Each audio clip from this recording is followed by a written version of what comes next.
শুভ সন্ধ্যা। English development class এবং আজকে ক্লাসটা থাকছে সম্পূর্ণ টেন্সের উপরে। তা ইংরেজি শেখার জন্য যে স্টেপগুলো তার মধ্যে অবশ্যই টেন্স সর্বাধিক গুরুত্বপূর্ণ, অন্যগুলো গুরুত্বপূর্ণ। টেন্সের আগে টেন্স নিয়ে আগে ক্লাস হয়েছে। আজকে আমি জাস্ট কিছু প্রশ্ন দিয়েছি, তোমাকে এটা করতে হবে। দেখো, আই ড্যাশ হিম ইয়েস্টারডে, লক্ষ্য করো ভালোভাবে। আই ড্যাশ হিম ইয়েস্টারডে এটা লেখা আছে। এই যে ইয়েস্টারডে, ইয়েস্টারডেটা কি? Yesterday past. তাহলে যেহেতু পাস্ট, তাহলে আমার এইখানে যে ভার্ব বসবে সেটাও পাস্ট হওয়াটাই বাঞ্ছনীয়। আমরা জানি যে টেন্স যখন করা হয় বা যখন কোনো বাক্য লেখা হয়, একদম সিম্পল একটা নিয়ম থাকে।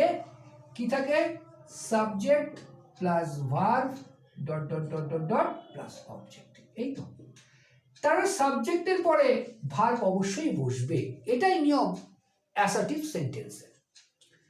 তাহলে এবার দেখো, আই হিম ইয়েস্টারডে, তাহলে এখানে ভার্ব অফ রয়েছে, এটা ভার্ব কি বসবে? এখানে তোমাকে তিনখানা ভার্ব দিয়ে দিয়েছে। দেখো, সি স সিন, সি স সিন। তা সি যেটা আছে আমরা জানি সি হচ্ছে প্রেজেন্ট ফর্ম, তাহলে এটা হবে না, বাদ গেল।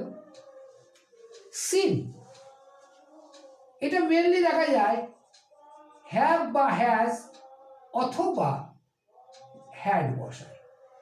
তার মানে যদি পার্টিসিপল হয়, হলো পার্টিসিপল বলতে দেখো মেনলি যদি প্রেজেন্ট পারফেক্ট যদি হতো তাহলে হ্যাভ বা হ্যাজ থাকতো, তাহলে গিয়ে আমি কি দিতে পারতাম? সিন দিতে পারতাম। পাস্ট পার্টিসিপল তা নয়, পাস্ট টেন্স। তাহলে কোনটা দেবো? তাহলে হবে স। তাহলে কি হবে এখানে? আই স হিম ইয়েস্টারডে, গতকালকে আমি তাকে দেখেছিলাম। ওকে, এবার দেখো, আই ড্যাশ ইংলিশ ফর কি হলো? ও হ্যাঁ, ঠিক আছে। I dash English for 5 years। I dash English for 5 years, এখানেও ভার্ব নেই, আনতে হবে। লেখেছে study, I am studying, study I am studying and have been studying. মনে রাখবে ফর আর সিন্স, ফর আর সিন্স এটা মেনলি ইন্ডিকেট করে প্রেজেন্ট পারফেক্ট কন্টিনিউয়াসকে, প্রেজেন্ট পারফেক্ট কন্টিনিউয়াসকে। তো প্রেজেন্ট পারফেক্ট কন্টিনিউয়াস যদি থাকে, খুব ভালো হয়, দেখো এটা প্রেজেন্ট ফর্মে আছে, এটা কন্টিনিউয়াসে আছে, হলো না।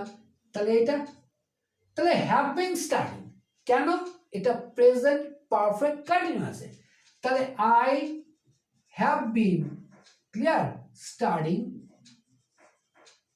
English for 5 years। এখানে একটা কথা বলবো যে অনেকেই বলবে তাহলে স্যার এখানে ফর না হয়ে সিন্স হতে পারতো না? ডেফিনেটলি নয়। সিন্স যদি থাকতো তাহলে একটা পয়েন্ট অফ টাইম, নির্দিষ্ট সময় থাকতো। এখানে নির্দিষ্ট সময়টা দেয়া নেই, এখানে 5 years দেয়া আছে। 5 years বলতে কবে থেকে কবে 5 years আমি জানি না। যদি এটা মেনশন থাকতো, ধরো এখানে 2000 দেওয়া রইল, 2000, তাহলে I have been studying English dash 2000, তার মানে এখানে সিন্স 2000। কেন? সিন্স যে কথাটা, এটা কি একটা পয়েন্টে। আরো সোজাভাবে মনে রাখতে, সিন্স কোথায় হয়, কোথায় হয়, তাহলে সিন্স কোথায় হয় জানতে পারলে তাহলে সেখানে সিন্স যেখানে হয় সেখানে ফর হবে। এই তো মনে হয় ক্যালেন্ডার, ক্যালেন্ডারে কি পাও? ডেট পাও, উইক পাও, ভ্যাকেশন পাও, মান্থ পাও, ইয়ার পাও, এইগুলো। তাহলে এইগুলো ক্যালেন্ডার এবং ঘড়ি, ক্যালেন্ডার এবং ঘড়িতে যে টাইম উল্লেখ থাকে সেটা যদি থাকে তাহলে অলওয়েজ সিন্স হবে, এবং ঘড়ি আর ক্যালেন্ডার ছাড়া বাদ বাকিতে কি হবে? ফর হবে। এইটুকুনি মনে রাখো, এইটুকুনি মনে রাখলেই হবে। তাহলে এটা কি হলো? I have been studying English for 5 years। এবার দেখো, হি ড্যাশ গুড ইংলিশ, তাহলে দেখো he third person singular number, তাহলে নিঃসন্দেহে স্পিক তো হবে না, কেন? থার্ড পারসন সিঙ্গুলার নাম্বার হলে ভার্বের সাথে এস বা ইএস যুক্ত হয়। তাই তুমি বলে স্যার দুটো আছে, স্পিক্স আছে, টেলস আছে, তাহলে কোনটা হবে? যখন কথা বলা হয়, যখন কথা বলা হয়, তোমার সাথে আমি কথা বলছি, স্পিক করছি, টেলস নয়।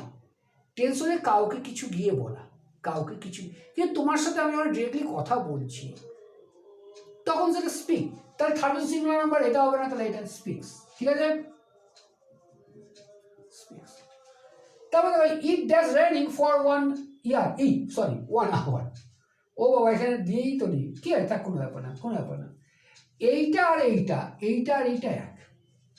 দেখো, রেনিং ফর 1 আওয়ার, 1 ঘন্টা ধরে, 1 ঘন্টা ধরে বৃষ্টি চলছে, 1 ঘন্টা ধরে। তাহলে এটা কি perfect continuous, present perfect continuous, তাহলে কি হবে? It has been raining for 1 hour, it has been raining for 1 hour। এখানে 1 hour কিন্তু কতক্ষণ থেকে বলেনি আমাকে, তার জন্য ফর দিয়েছো। আর যদি দেওয়া থাকতো সকাল থেকে বৃষ্টি হচ্ছে, সকাল 7টা থেকে, it has been raining, তখন হবে since 7 o'clock in the morning। Clear? পরেরটা, they are just playing football now। ভালো কথা। মনে করো এই নামটা নেই, মনে করো নাও নেই, তাহলে এটা দেখো আইএনজি আছে, তাহলে প্রেজেন্ট কন্টিনিউয়াস বা পাস্ট কন্টিনিউয়াস, দে হচ্ছে বহুবচন, তাহলে they are playing cricket, sorry they are playing football, ঠিক ছিল। কিন্তু দেখো দে আছে বহুবচন, তো ইউজ হবেই না। এই যে নাও, এই নাওটা দিয়ে তোমাকে বললো এটা প্রেজেন্ট টেন্সে রয়েছে, নাওটা দিয়ে তোমাকে বললো প্রেজেন্ট টেন্সে রয়েছে, প্রেজেন্ট টেন্সে যদি থাকে তাহলে পাস্ট ওয়্যার হবে না, তাহলে দে আর প্লেইং ফুটবল নাও, এখন দ্যাটস মিন প্রেজেন্ট। আবার দেখো এটা সুন্দর দিয়েছে, C dash reading since morning, সকাল থেকে পড়ছে, তাহলে এটাও যা, এটাও তা, এটাও তা, তাহলে কি লিখবো? এটাও প্রেজেন্ট পারফেক্ট কন্টিনিউয়াস, তাহলে কি লিখবো? She has been, is was হবে না, সি হ্যাজ বিন, তাহলে she has been studying since morning. আচ্ছা, মাঝে একটা কথা বলিনি, দেখো ইংরেজিটা গ্রামার অনুযায়ী শিখতে হবে। বাচ্চাদের সবসময় আমি বলি বাচ্চারা ফোন ইউজ করবে না, কিন্তু এখন এমন অবস্থা ফোন ছাড়াও চলা যাচ্ছে না, ইটস আ ফ্যাক্ট। তার জন্য গার্জেনদেরকে বলা হয় যে মেনলি আমি যে ক্লাসগুলো করাই, অন্যের বিষয়ে আমি বলতে পারি না বা বলার আমার কোনো অভিপ্রায় থাকে না। আপনার উপস্থিতিতে অবশ্যই আপনার সন্তানাদিকে বা সন্তানকে অবশ্যই ফোনটা দেবেন, যাতে ক্লাসগুলো সে দেখতে পারে। এই ভিডিও ক্লাসের মাধ্যমেও তার যে পড়ালেখার হেলথ, সেটাকে উন্নত করতে হবে। পড়ালেখা খুব ভালোভাবে করে দিতে হবে এবং ফ্রুটফুল স্টাডি যা করে, ডাস্টবিন স্টাডি করে লাভ নেই। এখন অনেকে বলে, আমি যখন কথা বলি যে মেধাহীন নাম্বার, ডাস্টবিন স্টাডি কি? ডাস্টবিন স্টাডি বলতে আমি বোঝাই যেটা মুখস্থ করে নাম্বার পাওয়া। এবার ঘটনা হচ্ছে মুখস্থ করে নাম্বার পেয়ে কিন্তু কোনো লাভ হবে না। এইটাই সময় যখন বাচ্চাটাকে শিখতে হবে, জানতে হবে, বুঝতে হবে, যাতে তার হায়ার স্টাডিজ মানে ফিউচার প্ল্যানিং যেগুলো হায়ার স্টাডিজ অথবা ভবিষ্যতে চাকরির পরীক্ষায় যাতে আমি ক্র্যাক করতে পারি। আমরা যারা নিম্নবিত্ত বা গরিব ফ্যামিলি বিলং করি, আমাদের কাছে কিন্তু সরকারি চাকরি শেষ সম্বল, এবং সরকারি চাকরি পাওয়া যায় প্রতি বছর প্রায় 65,000 থেকে 1,10,000-এর মতো ছেলে মেয়ে চাকরি হয় অল ওভার ইন্ডিয়াতে। কারা পায়? অত্যন্ত সাধারণ ছেলেমেয়েরা পায়। কারণটা হলো আমরা অত্যন্ত সাধারণ নিম্নবিত্ত বাড়ি বা গরিব পরিবার বিলং করি, চাকরি পেতে হবে। এবং আমি বাচ্চাদেরকে সবসময় ক্লাস 5 to 10-এর বাচ্চারা যারা পড়ে, আমার এখানে যে ক্লাসগুলো প্রোভাইড করা হয় সেটা ইংরেজি, অঙ্ক, ভূগোল, বিজ্ঞান, ইতিহাসটাও টাচ করিয়ে দেওয়া হয়। তাহলে মেনলি এই 4টে বিষয়, কেন এই 4টে বিষয়, তারপরে ইতিহাসের থেকেও প্রশ্ন আসে বা পলিটিক্যাল সায়েন্সে, সেটা পরের কথা।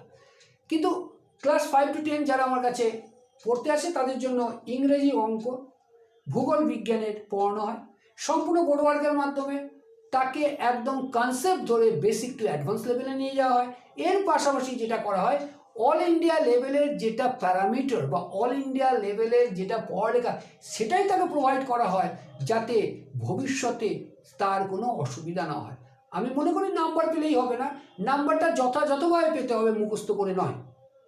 বহু ছেলে মেয়ে দেখি যারা চাকরি পরীক্ষার জন্য আসে, বিশাল ভালো রেজাল্ট, নিঃসন্দেহে খেটেছে, প্রচণ্ড খেটেছে, কিন্তু খাটনিটা তার ভুল দিকে হয়ে গেছে।